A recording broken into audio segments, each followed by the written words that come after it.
All right, Mike, time is it? 7:08. Yeah. Mike, All you right. want to get started? Sure. Elizabeth, are you all set? I am. Okay. All right. So we'll call the order. I think we know who's on the phone, so no roll call unless Mark, there's anyone else that is on the Zoom that is not a commissioner that you want to announce. Just Tom Olson from the Conservation Commission. Okay. So we'll go to approval of minutes, meeting minutes. I know, Mark, you sent them out in a later email. I think we had, was it the last two meetings? I'm not sure if it was April and May or what, but Yes, which was the first that one to is, start with? Is it April? yes, April and May. All right, so we'll start with April. Is everyone, I guess we'll open up first, any discussion from anyone on the April minutes before we vote to accept them.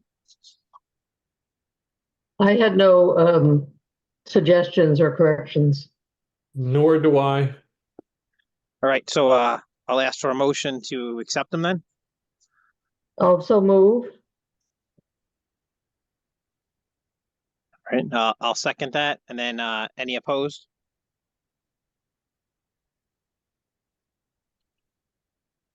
All right, we'll call that accepted there.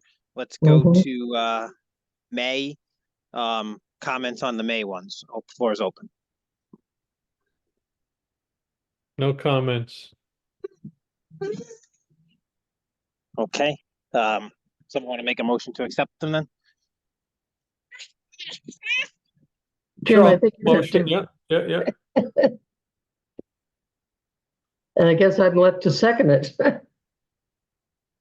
All right. So I think we're good on meeting minutes then. Let me see what the next agenda item is. It is citizens petition and comments. So I'll open it up to commissioners first. I have none. I haven't received any either. All right, Mark, I'll open it up to you.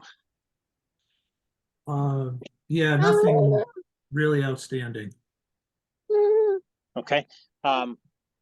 The only thing I have gotten feedback on, and we could talk about it now or when we get to the section, are we gonna have a section where we're talking about like the COP family park, Mark, and there's some grants with it? Is that gonna be an item that you plan to talk about tonight? Yeah, I was going to, well, it was in the report, but Okay. I was going to let folks know when we get down to the Trails Coordinating Task Force about the Kopp Family Park. And All right, so I'll hold any of my comments until then. So we'll kind of say that there's no comments or feedback from folks then from that aspect. Okay. Town council referrals. Just to give you an update, Barry Dunn is still working on the District 4 report. We did not receive it in time for this meeting, so we'll have to wait until our next meeting. Okay.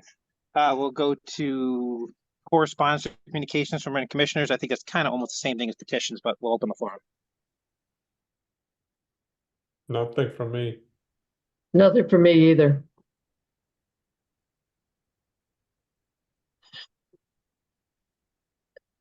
I'd like to go back though to item 5, the referrals to the town council.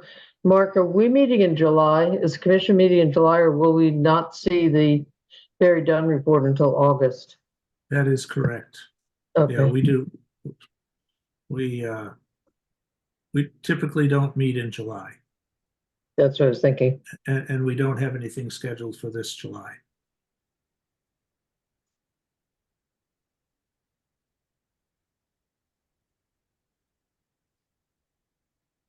Okay. And Mark, if you're free to send that out to any commissioners, I guess when you get it, we can just make it an official agenda item on the next one. If commissioners want it early, I don't see a problem with that, but floor is open for that discussion. Okay, will do. We'll go to reports then. First, we'll start with your director's report, Mark. Okay, so in addition to the printed report that I sent out, I just want to let folks know that camps started this week. And we are busy finalizing the plans for the 4th of July parade, which is next Thursday. Mhm. Begins at 10 o'clock.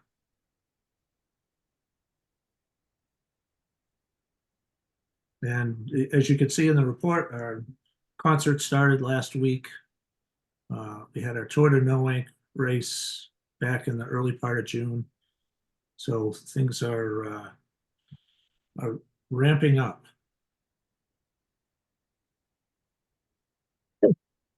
Thanks, Mark. It looks like we had a good turnout on the car event at the 555. That looked like it was pretty successful over there. It was, yeah. That was actually the same day as the Tour de Noank race, and I went over there, and I didn't hear the final count of cars, but that back parking lot was full. I don't know, Elizabeth, did you hear a final number of cars? Did not hear a final count, but Okay.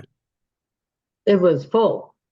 Yes, It was interesting because we actually, they announced the prizes at, I think it was at 1 o'clock, which was a little earlier than we originally planned. And because people were kind of wrapping up and getting ready to do the next thing on their Saturday. And we packed up, and as we were leaving, all the vendors were still out in the field. They were staying until 3 o'clock and having a fine time. The food truck was there. So yeah, it was a nice community event. yes. Yeah. Well, and I guess the one other thing to mention is the Public Works is supposed to start work on the pickleball courts, I believe next week. They wrapped up their project on Marsh Road, which they needed to finish before they could get started on the pickleball courts. Are those the courts at the library field? Yes. Yeah. Next week, you said? Yeah, their target date was July 1st, and I have not heard otherwise that has changed. Thanks. Mark, so I had a couple questions from the report. It talked a little about playground inspections. My question was related to inspections for insurance. What does it mean? Are there anything that we should get flowed down to us as commissioners? Like, did we, I'll say, fail in an area? Did we have improvements? Does it affect the town's insurance rates? Like, is there anything good or bad that came out of that inspection? So we do a playground safety audit every 2 years, where we bring in a certified playground inspector, and they go through. Well, they went with Tabitha this year, who's the new manager of Parks and Open Space, and they went from site to site and did a comprehensive assessment of each playground, identified areas that needed, some corrections. We have not seen that final report yet. They just went out last, I think, Thursday and Friday. So once I get that report, I can certainly share it. It does go to our risk manager also, and there were no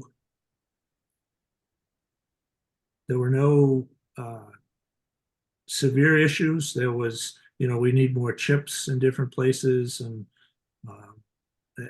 some minor repairs that needed to be made, but nothing serious. And we will begin to make all of those corrections, and the risk manager, she checks in with us frequently on the status of those. And so as soon as we have that full report in writing, we'll begin working on all of those. And they probably started already working on some of those things. So as soon as we become aware, they start working on it. And we do that, like I said, we do that every 2 years. And in the interim, we do playground inspections. We kind of break up all the playgrounds into 3 different zones, and we do 1 zone each month. So we're inspecting playgrounds in those off years every 3 months. Okay. Thank Mark, excuse me. Mark, will the repairs be done all in-house, or will you have to have an outside vendor do them? Well, depending on, most of it's done in-house. We have to purchase the playground parts. If, for example, this is a hairline crack, or there's a crack that needs to be, if there's a crack that causes the playground part to need to be replaced, we will order that. We have used caulking in the past, which is acceptable. Like if two seams, there's a little bit of a gap, we can use caulking to kind of close that seam off. That the gentleman that does the inspections, that's an allowable correction. But if it's something, and they'll say, yeah, this probably ought to be replaced. And so we'll go ahead and order that part and replace it once it comes in. Thanks. All right. Mark, other comments on the report? No, unless there's any questions. The only thing I got for you is the hiring for the parks. I know you have I think active, I'll call it requisitions or postings or whatever out there. Any Yes. bites? Have they been active for a while? Any bites on them at all? Or They generally get posted for 2 weeks, and the maintainer positions in the Parks Division was closed, I think last week, and HR said that there was a number of applicants. They're going through those because not everybody that applies qualifies. So they're going through all those applications, and then they will send me a list of people that they feel we should interview. I haven't received that list yet. We are working on getting a couple of folks to be on the interview panel. So we're trying to get those, hopefully the interview set up for, well, next week is kind of a short week. For perhaps the week after, we'll have our first round of interviews. I honestly wouldn't expect to have those maintainers in place until probably first week of August. okay, thanks. But it sounds like you had a healthy pool. That's what I was asking from the applicants. Yeah, we had, well, like I said, I forget exactly the number they said. It was close to 20 applicants, but like I said, it's not, we had Okay. 20 applicants. It doesn't mean there was 20 qualified applicants. So, That makes sense. But even if you cut it in half, you still have. yeah, yes, exactly. Yeah, Yeah, it's not like you have to repost. That was my. right. And we try to push this along as quickly as we can because we know that the applicants are likely looking for jobs in other places and don't want to lose somebody to another municipality or another job because we took too long getting through the process. Other commissioners, questions on the director's report? None for me, thank you. Nope. All right, Mark, we'll move to the golf course report.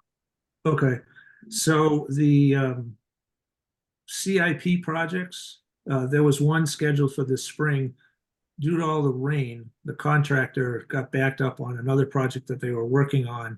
And so the project that was scheduled for FYE 24 is going to get pushed to the fall of FYE 25.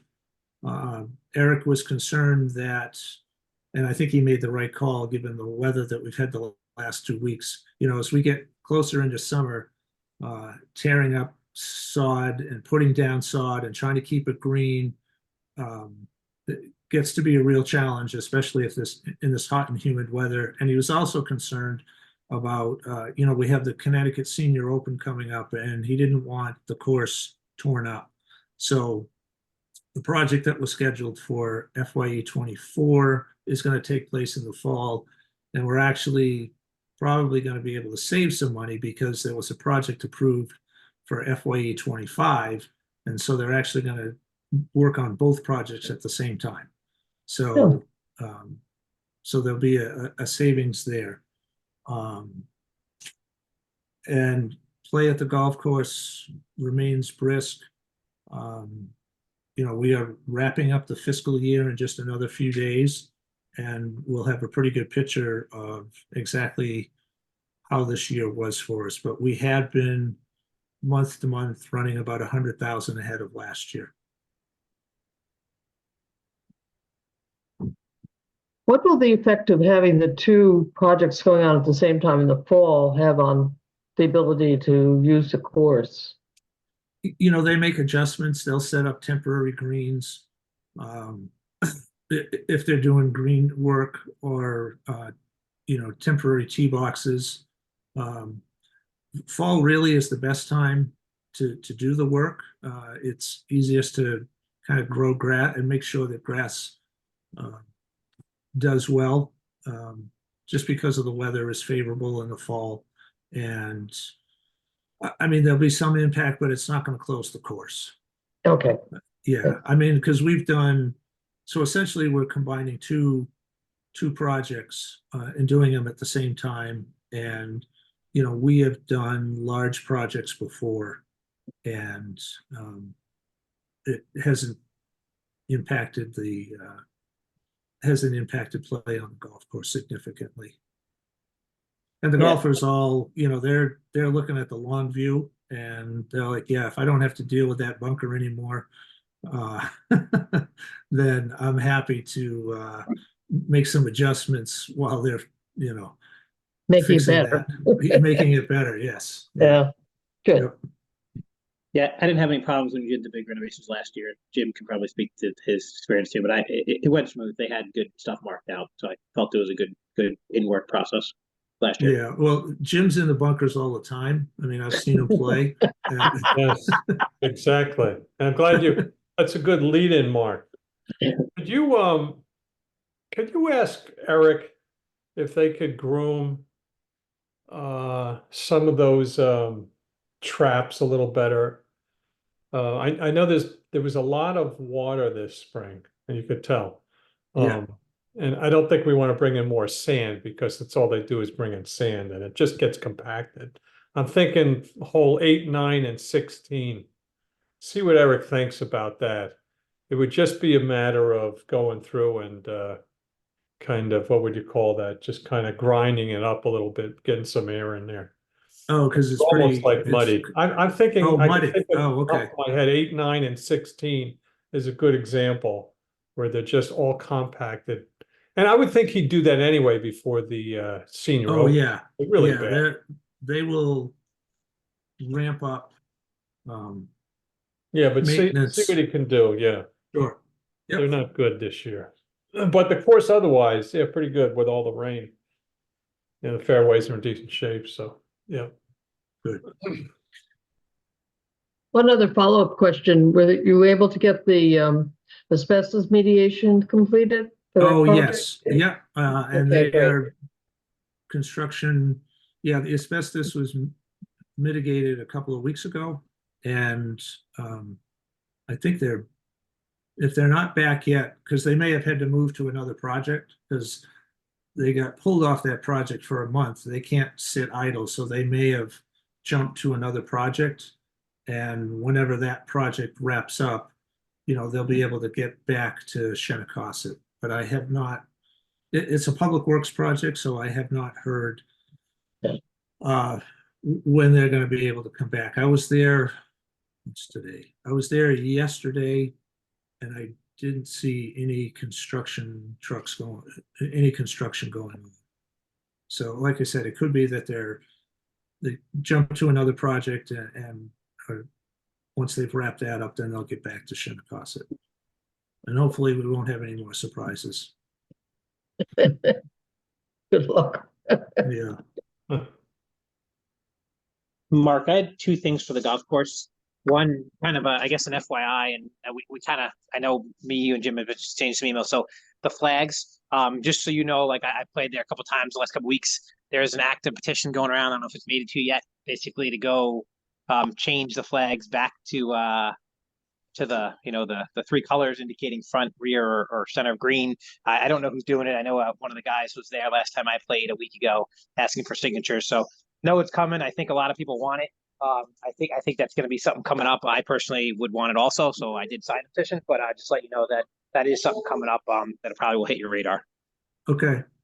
Yeah, I have heard that there was a petition going around. I have not seen it. So, yeah, Oh, funny.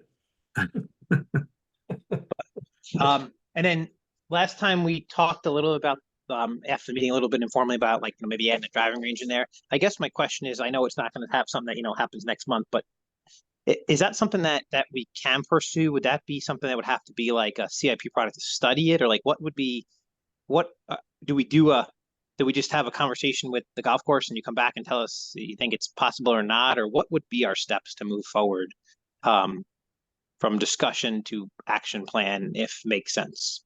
right. Yeah, I think it would be a discussion with, Eric and Todd. The area that I recall being suggested is kind of an unused portion of the course, I think. Yep. And we would have to look at kind of the return on investment. I mean, we'd have to figure out what it would cost, look at how it's going to operate.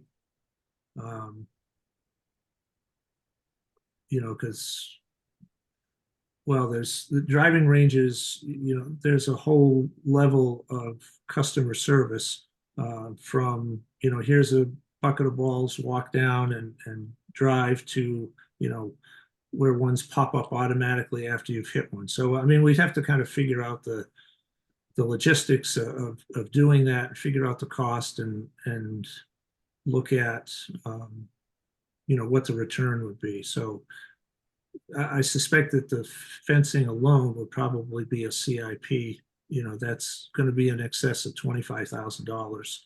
And then however else we decided, the decision was made to how it was going to be constructed and operated. All of those things would need to be figured out. Makes sense. It kind of makes sense that it might be a CIP. Is that, I mean, I would almost like to see, if you could commit or make what you think a timeline would be. Like, obviously the CIP would have to get voted or not, the following year, but, it would be nice to understand maybe by next meeting of, hey, you think that we could have discussions, I'm making something up, with the golf course by the end of August, first go, no go from a feasibility, yes or no, then, Yeah. maybe from August to October or whatever, we do a cost study, we come up with some numbers, and then we make, and then we come up with options for operating like A, B, or C, and then, we'd pick one, and then, in January or December, we'd have a full CIP detailed out. Like, if we could have some type of thing like that, that would be good. And Jim, you can weigh in because you play a lot of golf there too. Yeah, I agree. There aren't too many driving ranges around here, and people use them a lot. Yeah, Great Book seems to be pretty busy on 184. Yeah, and it's really Yeah. junky. It's terrible there. And people still go. So there's a need. Yes, Sure. so it could be an opportunity. So Yeah, and it would these be- days, yeah, a lot of youngsters like playing golf now. I mean, you don't have to be like one of those golfers years ago. I would say before the Tiger Woods here, it was like a lot of older guys and ladies. But now it's really cool to play golf. So when I've gone to Great Brook, there's always way more young people than older people playing. They kind of make it a social event. So there's opportunity there, that's for sure.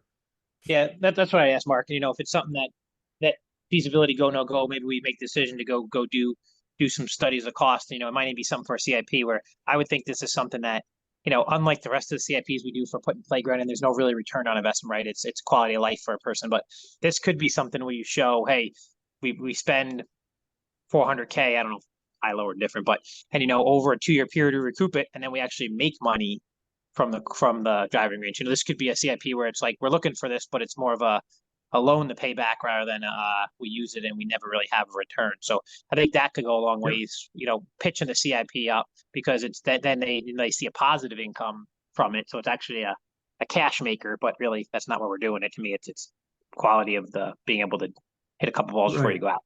Sure. Improving the player experience. Yep. Yeah, and there's a lot of players that I play with that know the courses in Eastern Connecticut and know which courses have a driving range with nets. And they can give us a sense of how much it costs to set up, how they do it, and how Yeah. much they make too. Yeah. You know, Yeah, Jim, so, if you got yeah, the input, that was good. You know, just yeah, preliminary, we right, can but get that. it's a good start We'll if you get got the data for this. Yep, I have a suggestion. I think it's a wonderful idea. I grew up around golf courses, even though I don't play. I did go to the driving range and I was terrible. But anyway, yeah. I would suggest that as a commission, we do this as a vote, make a motion to explore the opportunities and costs of a driving range, adding a driving range at Connecticut. I'll second that.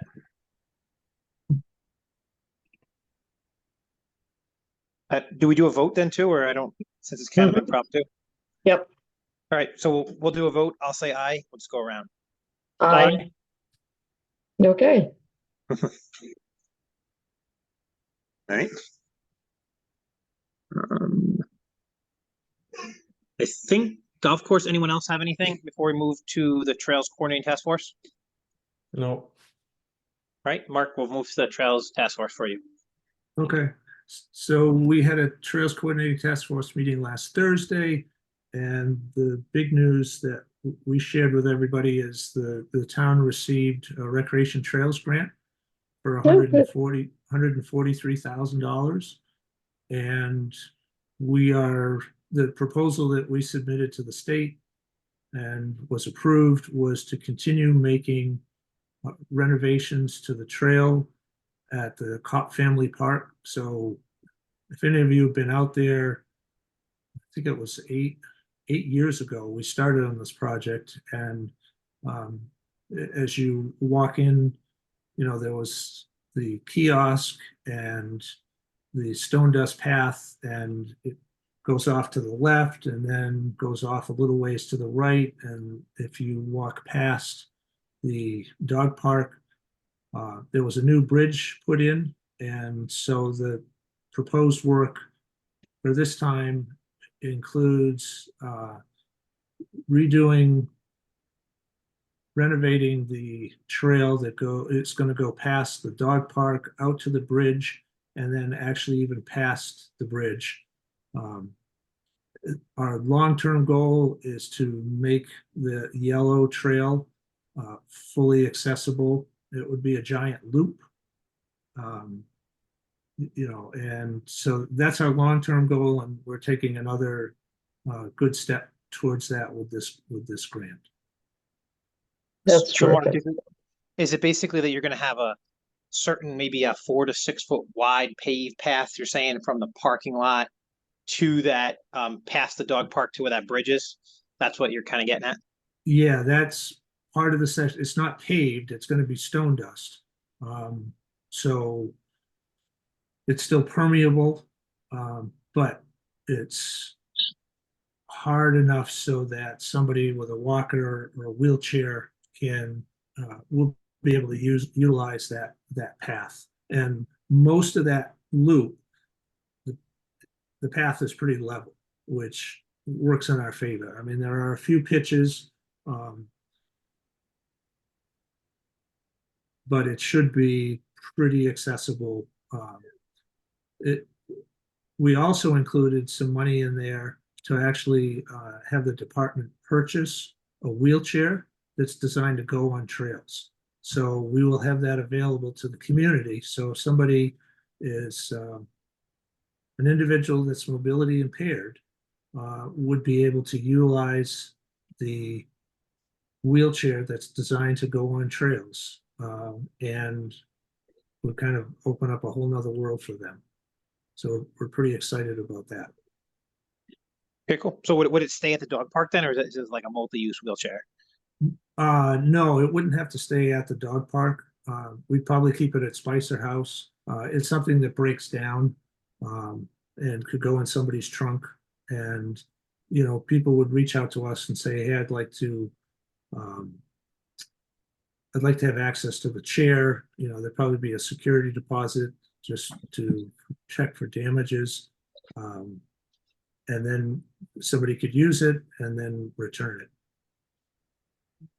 Okay. Thank you. I think some feedback I have is like, I thought it was really good what you did with this, the survey signs around all the parks, for the, I know it's Oh, yes, for yeah, that. So I think that was a good idea. I don't know how that helped the survey, but, if you do get a chair, right, some signs like that, maybe a little sign would be a little permanent, hey, we have this as an option for the places that you could use it, right? Having a little, sign, Oh. speed limit size or something more permanent, probably a good idea, right? Because people are not going to know the department probably has it, but if you had something like that, it's good PR and letting the community know Yep. that it's an option Right. once it comes into play. Because Yep. that would be one place they could use it at. Obviously you'd want to put a sign where they're going to use it, not a place that they wouldn't use it because it would be useless. But yeah. Well, because the trail around the library and Thrive lot is going to be that same stone dust, so that'd be another place to Right. put that sign as well. Yep, yep, That'd be great. Yeah. Yeah, I think a couple places like the path that you just made at the Quonic Plains. There's probably a couple places like that, right? That suit that right, good. yep, yep, I did actually go walk before this meeting. I went to the dog park and walked the trail and the park. So some feedback talking to some people at the park thing. I guess there's a couple trails in the back end that have some fairly big trees that came down, and folks are looking to get those trees chopped out of the path. okay, So I did not walk all the way around there, but I did get some feedback that there was at least 2 big trees down throughout the trails on the back end. okay, And then I know probably 4 to 5 years ago now, I know before I joined the commission, I had done a petition to get like the well added. I did walk in there. It seemed like there was a big barrel over what seemed to be a wellhead that was Yeah. flange bolted. So I know it's been probably been about 5 years, I'm gonna guess, since that. So can you elaborate on the path to get that installed? I know it's been a long time. sure, it has. The well was drilled last year and the cap was put on. We have 2 quotes from a fence company. We need to get a third. We actually got a third quote, but all they did was quote us materials. They didn't quote us labor. So when they have the time, they're going to go out, look at the project and add labor to the quote. And at that point, we'll be able to decide who the lowest bidder is and move forward with that. So we're just waiting for that. So is the fence company putting the pump head on too, or? No, we will be doing that. So why wouldn't we put the pump head on now and then add the fence later to make a sign indicating that? Well, the pump is, we want this set up so folks, dog owners can access it from the small dog park and a large dog park. And so we're waiting. We've designed the fence to be accessible from both. And that's why we located it where we did. If we were to just to put the pump on now, we would have small dogs going into the large dog park to have access to the water. Yeah, I guess I kind of, I'll be honest, I transparently object to that thing. To me, it's like we bought a car, but we're waiting to get the WeatherTech mats in to put them before we start using the car. I think numerous people would use it today, and quite frankly, I think the value of having it for the large dog park until you get the fencing thing. I think what you're doing with the fencing is the right thing to do. I wholeheartedly agree, but I think you're losing a lot of value by just not putting on and letting people use it today. And honestly, if people really want it for the small dog park, they would. If I had a small dog, I'd put him in the small dog park and just walk over and get it. Like I can still see my dog in the park. I think we're losing a lot of value by not putting it in. I really would seriously ask you to go put it in next week or within the next month. I think that we're waiting and it's detrimental to the community. Okay. But I think the fence idea is good. I would say we pursue that, but I just think you're probably in fall time frame before that goes in realistically. By the time you get quotes, bid it out, have them do the work. I think the community wants it now. I know I asked a couple people, like, oh, that's great. We love it. We really want it sooner than later. So I think I would recommend we go do that and maybe make a sign saying, hey, or even a rendering of what could be, hey, access coming, within next year, or whatever it is for, over here. But I think putting it up now is much better than waiting over. Right, yep.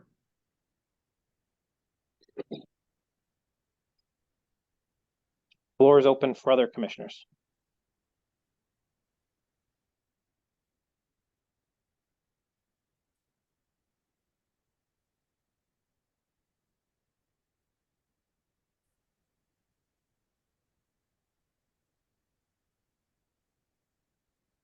All right, we'll move on to the next topic then, the athletic fields.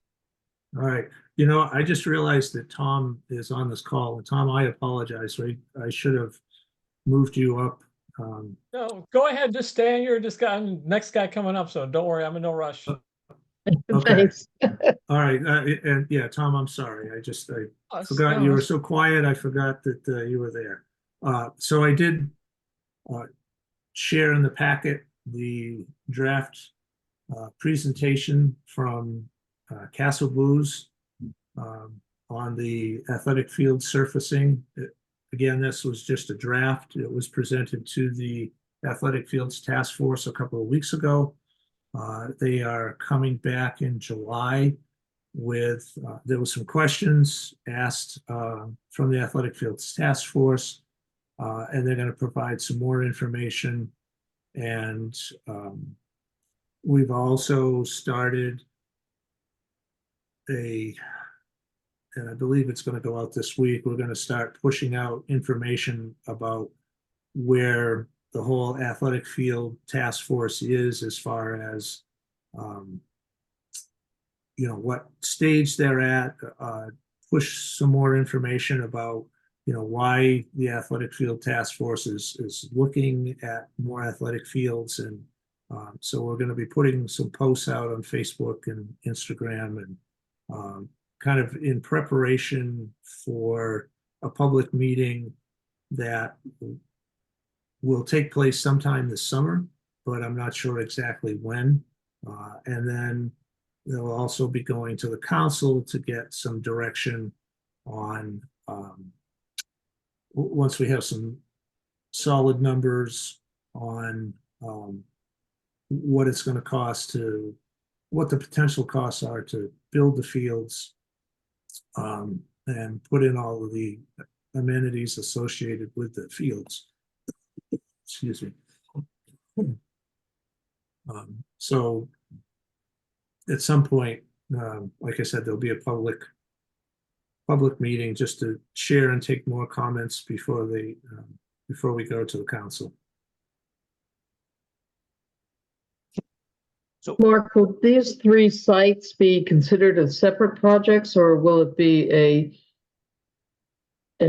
all encompassing one project? It'll be three separate projects. Thanks.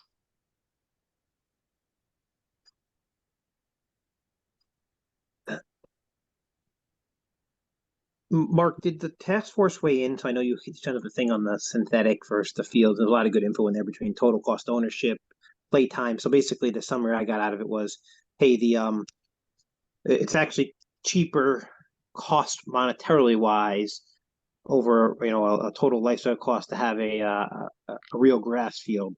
But the downside is you get double the amount of play time on a synthetic field. That's really the takeaway I took away from the reports, right? Does the task force, I think, did a lot of good work on what fields are needed, what people like in the town. Are they leaning any way into synthetic versus regular or natural grass fields from their perspective? I don't think so at this point. One of the things that I pointed out in the report was there was an assumption that labor costs wouldn't change, and I did point out to them that they were making the assumption that the additional fields could be managed by existing staff, and I said that's not the case. So one of the things that they're going back and doing is calculating the costs associated with additional staff. They're going to look at, okay, and I'm just making up numbers, it's 30 hours a week or 40 hours a week to maintain all these additional fields. and, what's that cost over the life of a field. So that's one of the things that they're going back and looking at. So once they have those numbers, I think it will be a little bit easier for the Athletic Fields Task Force to answer those questions and to kind of make recommendations. And again, they would only be recommendations, once they go to the council would have final say, and feedback from the public also. Okay. So I just- all of those things. Perfect. I just have two other quick questions on that. Sure. Infield replacement on a synthetic field, is that just like the little rubber, I'll call it chips or gravel things they replace in there? Is that what infield replacement is on a synthetic field? Yes. Okay. Yeah. And then there was 3 different types of synthetic mentioned in the report. It's interesting, right? The cost is all about the same. Is there any feedback you've gotten from going to outside conferences or seminars that, one is much nicer, and I kind of related to like a car, you could have fake leather or you could have suede, super soft leather on your car. Is there any advantage between the two from a field? Like the cost is the same basically, but from a use of play and comfort level that you've gotten from other parks and recs or any of that feedback, or not, kind of don't really know? Yeah, so I think what really makes the difference is the infill. And they are, 10 years ago, it was crumb rubber. They would take old tires and grind those up and put those into, onto the fields. And they've, there was some assumed risk with those. And so they've moved to more organic material. And in fact, the synthetic field at the middle school has an organic infill. So I think I'm not so sure it's the actual turf, but it's the infield or the infill rather that affects play. And they're working with different combinations of sand and organic material, and they've come a long way in the last 10 to 15 years as far as synthetic fields. Thanks. Yeah.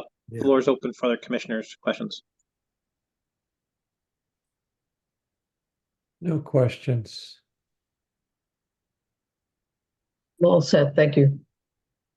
All right, we'll move to the next thing, unfinished business. So this is I believe the open space discussion. Mark, I'll turn over to you. I'm not sure who's if you're jumping in first or whoever, but Okay, well, at the last meeting, the takeaway was the commission had asked Tom to, I think, update the list and identify the changes. And I did share with the commission what Tom had sent. So I guess I'm going to turn it over to the commission to see if there's any, maybe Tom wants to start off explaining what he did, and then the commission can follow up with questions. I just, based on the comprehensive summary of comments that I took from all the commissioners, and I appreciate the inputs, because a lot of times I do a lot of this work and I don't get any feedback. And I appreciate the comments that we received at the last meeting. I updated the definitions of the park classification, just the sequence of those, and included the state space definitions. And then I went back again. You asked about the validation between Parks and Rec and Office of Planning, and there was 2 minor items that I just re-verified on the inventory, and I added the column all the way over to the right of the state definition for the protected and preserved, as far as on where each of the items of the locations would be categorized, and so it takes up 3 pages of it. And then I still included the cemeteries with the updates. None of the I didn't put a classification on state definition because they're not considered open space, and And so it didn't really matter on that column, so I did not include that there. But this is the draft that I would propose for the Parks and Rec Commission to forward on as part of your next set of revisions for the Parks and Rec regulations. So, thank you. Tom, I thought the first page was so helpful in explaining the differences and how these properties are viewed and managed. So I thank you for doing that too. Yeah, appreciate it. Really helpful. My feedback, Mark, was kind of what I had emailed to the council. I think the first page to me, that's I have no problem including that as our, in our one of our procedures, or page one is a document that gets revised and something. I think that's great. I think I listed out my concerns in the email, Mark. I want to start with, like, did you find anything out from the, look, my big concern is when we label something as protected, according to the first page, there's, I'll quote, legal ramifications, so to speak. The question I emailed out, any headway on being able to answer that? I did reach out to planning just to try to get an answer to your question, and I did hear back from one of the staff members, and they said that replacing a playground or expanding a parking lot would not require legal action unless the deed or easement specifically prohibits this. In some cases, it may require a site plan or administrative site plan application. Any change to the parcel classification, such as changing from open space to developable, if allowed, would require legal action, such as a change to the deed or easement.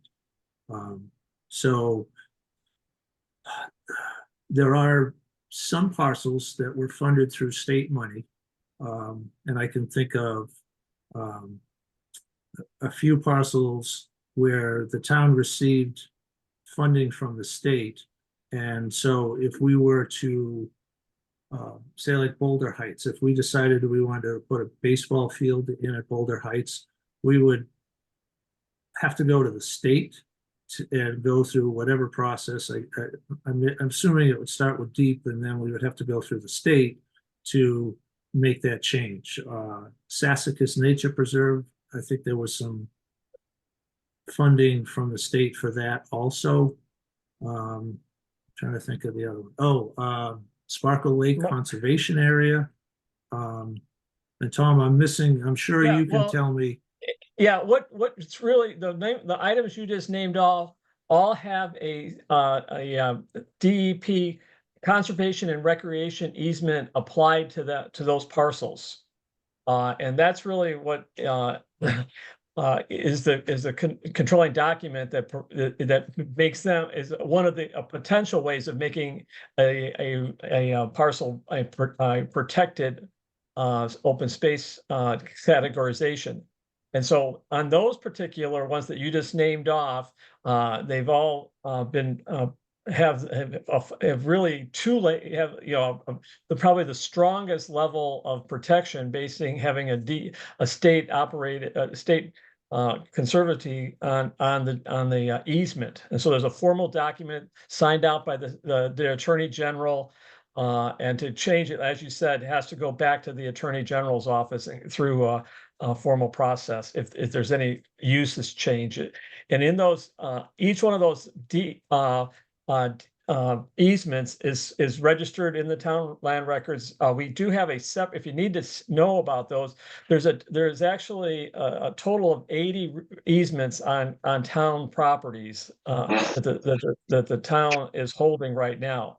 Of which 10 of those, the state has 10 easements. The ones that you just mentioned are against the town. The remainder are with Avalonia and with Groton Open Space Association, GOSA. So the state does have some of these easements, and they're very protective and very strong, and they restrict on what you can and can't do in those parcels. Very specific outlines in regard to having accessibility for parking, buildings, that type of stuff are typically not allowed, or not allowed any more than what's currently there that's on the survey that is attached to the easement. So there's a lot of restrictions, but most of these other locations that are older typically is a review that made the protection specific to an open space area or for park or town park use. There's a lot of which we consider that a similar type of protection, where the deed specifically says we're giving this to the town for a park. And so and that's where what Office of Planning and Development is saying is that if you want to change it, you're going to have to go back and get some type of legal change to that. Now, depending on the size of it, there's state laws that come into effect on changing a use. I believe if it's greater than 3 acres, there has to be public hearings, all this type of stuff before you can change the use and what level of approval needs to be done for it. And it also applies to the watershed areas over for Groton Utilities as far in that similar statute. And That helps Tom, answer your question. The Watrous property, there was state funding for that. Is Yes, there's state correct? funding. That's another one. Okay. Also has a conservation Connecticut DEP conservation and recreation easement on it. Yeah. Okay. You said there was 10 total that are owned by Well, the yeah, I town? can, if you need, I can probably bring that, I have a whole spreadsheet that's maintained by the Conservation Commission because we've done the research to go back and take a look at all the properties in town, because originally the Conservation Commission took action on this a number of years ago, or back over the COVID, to go back and do the research in the town vaults, to go review each individual parcel, take a look at what's been logged in there for the easements, and basically page by page through the records and stuff to come up with everything. So that we could keep a better track on it, which is part of our responsibilities under the ABCs of the for the town area. Yes, there's 10 conservation easements. The town of one is applied to the city, 4 to the town, and the remainder all go to Groton Open Space. So they've got 5, and they're 1 to the city and 4 to the town for those. And it's a total of 887 acres of the town is protected by deep. So we identified the 4 parcels then. Yes, you did. Okay. All right. And so, And- Mike, if and we the reason wanted, yeah. Originally, just for history data point, was the original Merritt, where the new middle school is, that was originally purchased with Open space. deep funding. And then when the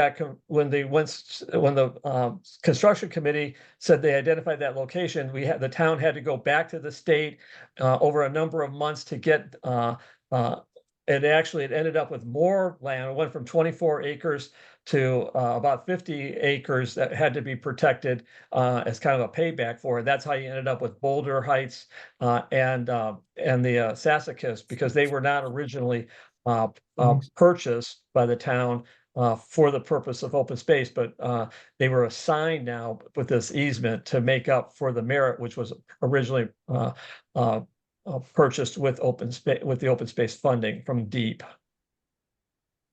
So Mike, if we wanted to increase the size of, take out an old playground and put in a larger one, and it was something that was protected, essentially all we would have to, depending on the change in scope, we would either have to do an administrative site plan or put together a site plan. So administrative site plans are not as extensive. It's a much quicker process, not as involved. In order to make some changes to within a park that was protected. And I assume from the definitions, protected is a higher level than preserved. Am I thinking right, Tom? Yes, you are. Okay, Because so that Mark, actually has a legal standing, and that's what we're trying to help better define the preserved by putting this, if updating your, the regulation, the Parks and Rec regulation, to at least put some standing to it relative that at least it was, because that we'll forward that to the town council for final approval, as has been done in the past. yeah, so Mark, kind of everything I heard from what you said and what Tom said, I think you probably do need an inventory list that defines these. I'm not disagreeing that at all, right? Probably something that the town probably needs, right? And it just needs to be done. My vote, if we're voting or discussion, is that I just think there's too much stuff on the protected. I get very fearful, like I'll use my own community in Heather Glen or the dog park, for example, right? We're doing a project in a dog park. What if I want to add 25 more spaces in the dog park? So seems like there's 4 or 10 properties that are state owned that even if regardless of we vote, there's still regulations that we have to go to that are beyond the town's laws or regulations or options, right? Those 100% protected, it doesn't matter what we do, you still have regulations on top of it. I'm worried that if we want to add 20 more parking spaces in dog spot, example, we may not be allowed to under this because we're expanding it beyond the original intent. Even if there was 10 now and we wanted to redo the 10 with, stone dust to gravel or stone dust to paved, whatever, great. But I really worry that this ties us from everything I heard just on the discussion here if we go bigger. So I don't know if I can endorse having all the parks be protected for that reason. That's my kind of stance.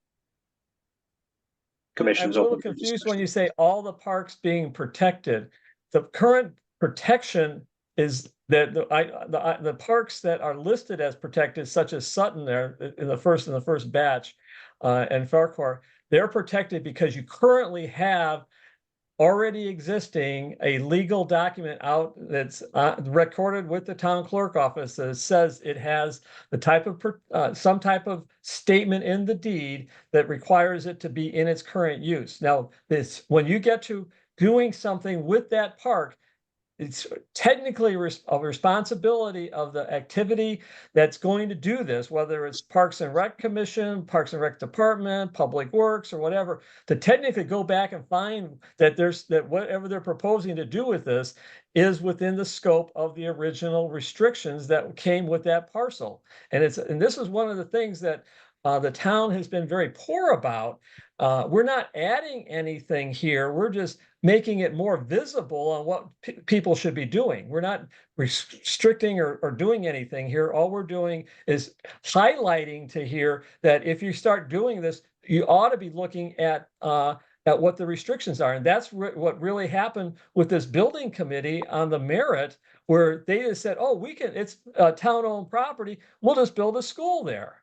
And in reality, it turned into a major fiasco and black eye for the town because GOSA and all the conservation people went up in arms saying, what the hell, that you've got restrictions on this, you can't do this. It's protected, it's supposed to stay as open space. And the town ended up spending months and a lot of legal fees here trying to bail the school building committee out for going in and taking some space because nobody bothered to read what the restrictions were on that particular parcel before they started doing things on it. So I think what Tom's trying to say is by defining protected or preserved, the parcels have already are either currently protected or preserved. The Conservation Commission is just trying to raise awareness as to which parcel is which. So they're not adding an additional layer of burden on what already exists.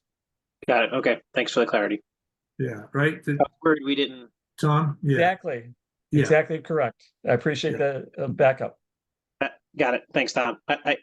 I took it as it was kind of undefined and we were classifying it. Sometimes where we classify things, we hurt ourselves in the future. I think of our great state or Rhode Island putting tolls in, right? They say it's only for trucks. Then you get 2 administrations later, and all of a sudden everyone gets paid tolls because we open the doorway. So I worry about things like that with this, right? That's why my concern was so heavy. It's just, we might in this room mean intent good, and then we leave in 4 years, and someone else comes in and doesn't really give a crap, to be honest with you, to be frank, and they use what we put in place against us. So that's what I worry on things like this heavily, because there's precedent before that occurs. But I understand what you just said, so I'm okay to move forward based upon it is already defined. This is just collating it in one area versus having to go through a bunch of records to figure it out. And I think that's what you're getting at, Tom. Exactly, correct. Thank you very much. Yep. I don't know what we do, Mark, but floor is yours. Well, I think at this point, there would be a motion to approve the facility inventory presented by the Conservation Commission. Before that happens, so I do, on the cemeteries list, there are, and I'm happy to go in and make these changes, but some of the addresses are incorrect. So it's just simple spelling mistakes, but I can correct those. On the cemetery list, Mark, I had a question. The former work farm cemetery that's located near Fitch High School, is that on this list? I just didn't know if it had a name. Yeah, that is Groton Long.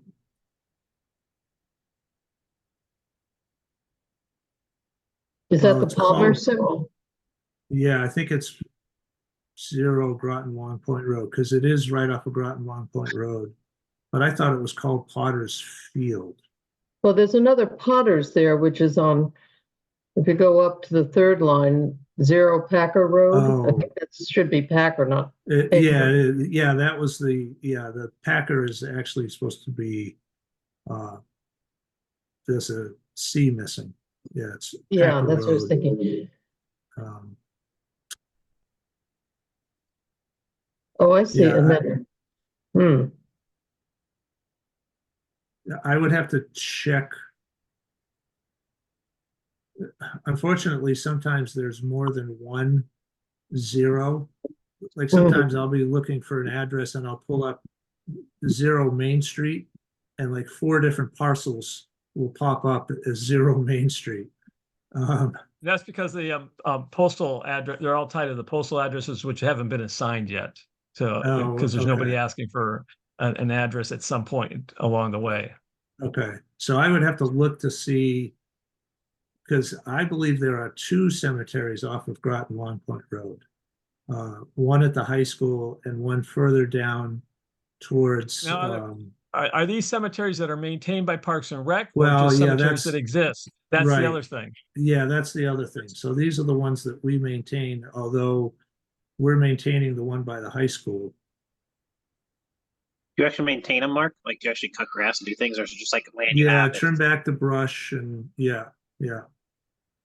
And we actually, this spring, we did an inventory of all of the cemeteries that we maintain and took pictures of the existing conditions, so that the state will, every couple of years, the state makes money available for repairs to cemeteries. So we wanted to have a document that we could say, look, we'd like $5,000 to, work on some of these stones. Mark, why does the town maintain cemeteries out of curiosity? Just never heard Actually, that. that's, Maybe it is normal. I don't know. yeah, where I came from in Vermont, the Parks and Rec Department was responsible for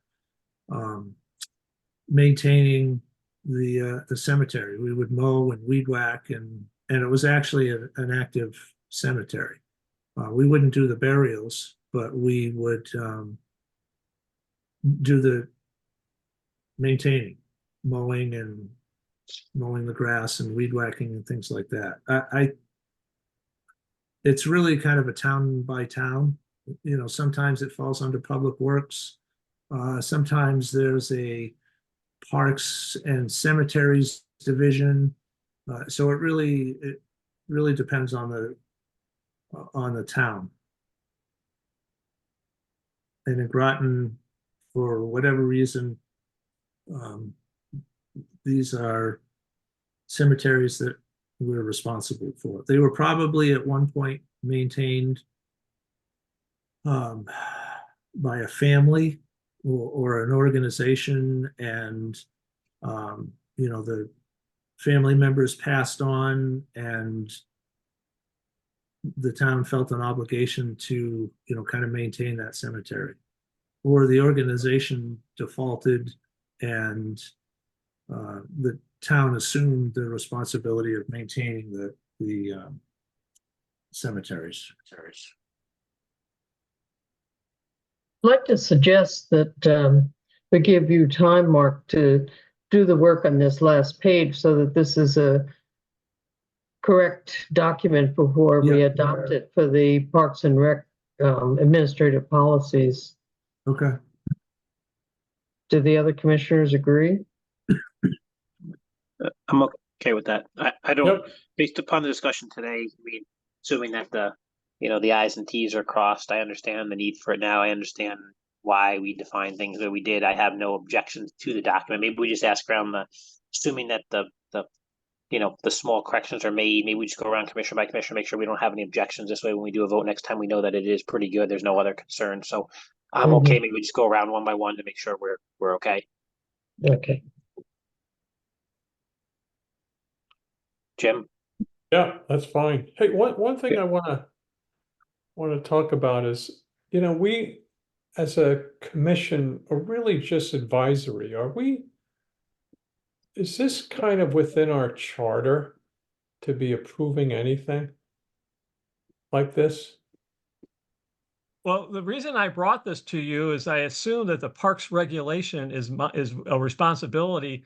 And you're more than just an advisory position, because you're through your appointments and what's in the charter for the ABCs of the town. You have responsibilities for establishing regulations for like the golf course and all this type of stuff. And the Parks and Rec regulations would be the obvious place to start this process, recognizing that you do that this in the past that Parks and Rec has presented their regulations and then for formal approval by the town council. My understanding. Yeah, thanks for that. I remember when I took this position, I wasn't told that. I was told I was just advisory, and I didn't really have any authority to set policy. Well, it's kind of a hybrid, I would guess, or say. There are situations where the commission approves something before going to the council, and I think Tom gave a great example of, like the rules and regulations for the golf course and the prices. It's set up that way that the Golf Advisory Board makes a recommendation to the council or to the commission, and then the commission makes a recommendation and goes to the council. I think if it was policy setting, it wouldn't go to the commission, or it wouldn't go to the council. It would stop at the commission level. But because it goes further, right. If you want, I can read your thing for the parks from the ABCs here. Right, the powers and duties of the Parks and Rec Commission. General, the commission shall make all rules, regulations subject to the approval of the town council for the care, operation, and government of the recreational facilities, parks, playgrounds, and beaches, and shall have other powers and duties shall be specifically prescribed by the town council in accordance with the 1987 Charter, Chapter 5.10.2. Can I get a copy of that? It's available online. I can send you. Yeah, I was looking for that. I didn't see anything that was that specific. Oh yeah, it's called the ABC book for the town of Groton. It lists all the different the town of Groton guidebook to agencies, authorities, boards, commissions, committees, and councils. The authorized ABCs, publication of the town's clerk office, and it's available through if you go to the boards and commissions on the government tab of the homepage for the town of Groton. And you look under boards, commissions, then Boards and get you the- commissions, and you said it was ABCs of what? Right. It's which is it's the town guidebook. And it's a called for agencies, boards and commissions and committees and councils. And it town outlines guidebook? Yeah. Town of Groton guidebook. Okay, thank you.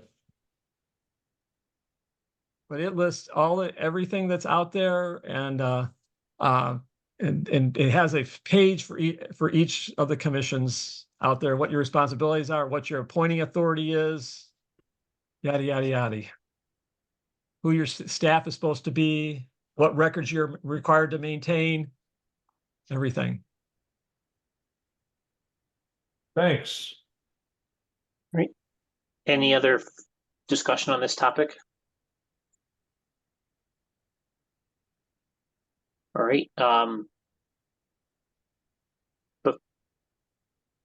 would It just like looks to know like- if I need to come back to you guys, or is this a document that's good enough I can turn it over to Mark and he can tweak it if he has to, and then just forward it from there. Or if you had any more questions on the open space part, because I just took the cemetery stuff information and added the parcel IDs to help identify everything from what your original list was.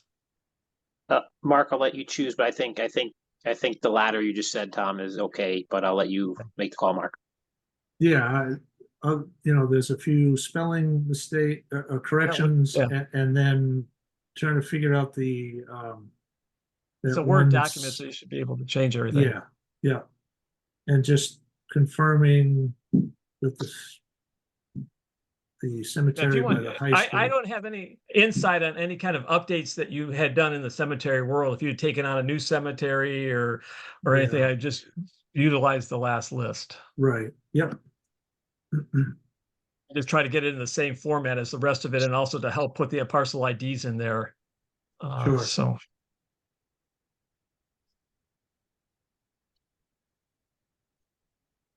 Yeah, so I'm comfortable if the commission wants okay. to approve And then, this yeah, then document. however they and- want to approve it, wait to see your Yeah. final product at the next meeting. But I think I'm going to say that I'm out of it for right now, and I'll just Tom, we're gonna miss you. not a problem. If you Thank you. need me, Thank you, let Tom. me know. But I won't plan on being here. But We'll miss Thanks, Tom. you. Thanks, Tom. no problem. I appreciate the time. So before we move on to the last thing, I think, Mark, two little bits of feedback I had was one, the activities person. I know I'd reached out to them after last meeting, and they emailed me back, and I had some ideas, and I haven't heard anything. So I don't know. Hopefully everything's okay, but I haven't gotten any thumbs back. Seemed like she wanted to have a discussion. Who was that, Mike, I don't that you have, reached out to? I don't have my phone. No, actually, I do have. Sorry, hang on. Okay. Let me just go through who I sent real quick. Sorry, since my laptop went dead, I'm not efficient in mine. It was. Because there is, one of our programmers is leaving. Elizabeth McDonald, I think it was. Yes, Elizabeth, her last day is Friday. Okay, maybe that's why. Okay, Yeah. Yeah, it could She be. was- she was the outreach person. So, okay. All right, scratch. And then just thinking back real quick on the cop property, I'll send you an email. But thinking like as you put your plans together, it may make sense if you're trying to do a handicap entrance ramp. There's like the main entrance where like there's that bulletin board. You have the info on the Yeah. park. Then there's a side Right. trail to the right over there. It may make sense to maybe make a nice handicap parking area on the right, like almost like there's like a trail that connects in just a little bit after the other one. Might be a nice area to put a couple handicap type Oh. spots, like instead of, so like you can have people that use the normal entrance board there, then you have a separate handicap area to the right. You could have bigger spots. You could kind of do a nice area over there for them. Could be an Right. idea just Yeah. to look at. You know what I'm talking Okay. about, Mark? I do, yep. Okay, just an And- idea, and- right? I think there's a porta potty over there, but it's kind of an unfinished space. It could be a good area for 2 or 3 parking spots without, minimizing the parking spots that are there already. And it could be a nice area, like could be done up really nice. For them. Guidebook. Yeah, and that's the paved portion of the parking lot, so that would make more sense than the crushed stone I guess that section. makes sense. I didn't even think about Yeah. that, but yeah, and you could even mark spaces out. You could do it nice. Is what I'm saying. Right. I guess before we go to the next meeting, any other feedback from commissioners before we have Mark kind of jump to the next meeting and end it? Nope. Nothing. All right, Mark, floor's yours. Okay, so there is no meeting scheduled for July. The next meeting is August 28th. And the reason that I added this new business is Jim suggested that perhaps, we've had meetings at Thrive, we've had meetings at Spicer to meet some of the staff, that perhaps we have a meeting out at the golf course. It would be an opportunity to meet Eric, ask him questions about the golf course, perhaps do a little bit of a tour. So it would be getting on a golf cart and driving around. Eric was open to that idea. My suggestion would be to have the meeting at 4:00. Eric gets in at 5:30 and is normally out earlier in the afternoon, rather than having it at 7 at night, so that he doesn't have a 14-hour day. So anyway, I wanted to throw that out to the commission to see what they thought. I actually thought it was a good idea. Like I said, it would be kind of you could ask Eric all kinds of questions. He could show you around the golf course, and just better inform the commission. I do want to, not that this matters at all, but I will be on vacation for that meeting, but I've already talked to Ben, and Ben would be available. So anyway, I just wanted to throw it out to the commission to get their input. No objections, Mark. I'm totally good with it. And I assume you would just have it in par 4 afterwards. We'd grab like a table or something. Yeah, I think, we're not going to make you play 18 holes of golf. Sorry, Elizabeth. We'll be there for 3 days. But yeah, Eric could just give a little bit of a tour, maybe show you some of the upgrades that have taken place, within the last year or so. Perhaps show you where the work is going to take place, and then continue the meeting at par 4. Sounds like a great idea to me. Okay, so this would be at 4:00. And it would be a kind of a combination of on the course and at par 4. Great. So I Sounds would good. make it I think I'd make it an in-person, because trying to Zoom while doing it Yeah. on a golf cart would be extremely difficult. And I don't know that par 4 has the capabilities to conduct a Zoom meeting. So it would have to be an in-person. Yep, I'm Only. good with that. Yeah, okay. Yeah. All right, excellent. Well, when I get the playground report, I will share that. I'm trying to think of what else I promised to share. Hey, Mark, it's Jim. Yeah. I cannot find that town guidebook. Okay, I will. What I'll- Mark, I'm sending you right now the link to it, and you can Okay. just send that along. All right, will do. Thanks, Tom. No problem. Did you hear that, Jim? Yes, if you could pass that on to me, that'd be great. Thank you. Yeah. Okay, I'll do that. Do that tomorrow. Okay. All right.